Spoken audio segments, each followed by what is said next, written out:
They're called Dreamers, the young, undocumented immigrants who were brought to this country as children, and their dream of citizenship got renewed backing from two prominent senators in Washington.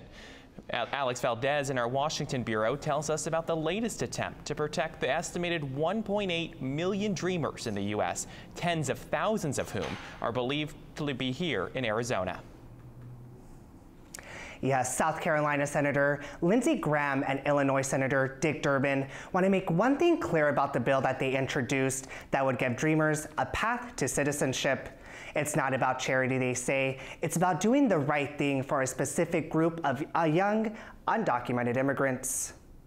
We believe that those who were brought to the United States as children, have grown up in this country, have no criminal record, who are prepared to serve this country in a variety of ways should be given that chance to make America a better nation. That chance would come through their bill, the DREAM Act of 2017. It would give young immigrants who grew up in the United States a shot at permanent residence and eventually American citizenship. The senators say Dreamers currently live in fear of deportation with little to no chance of citizenship, which is why reform is needed to give hope to those who were brought here as children. Talking about people who've been here for a long time, not a short time, came here before they were 18, they haven't committed a felony, they graduate from high school or get a GED.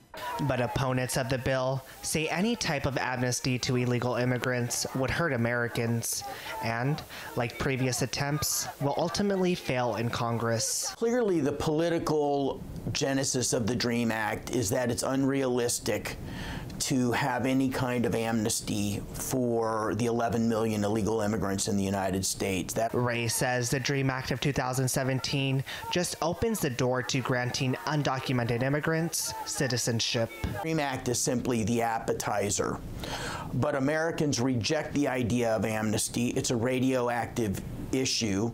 Dreamers would have to follow specific guidelines to stay and obtain legal citizenship under the bill. Both senators say that Dreamers will have to prove they could stay in the country. You can't stay here out of an act of charity. You stay here if you can prove that you're moving in the right direction, you can add value to our country. Both men have been pushing for immigration reform for over a decade. When asked about their chances now, with the president who has vowed to get tough on immigrants, Graham says he believes President Trump can go along with their sensible and bipartisan bill. Live in Washington, I'm Alex Valdez, Cronkite News.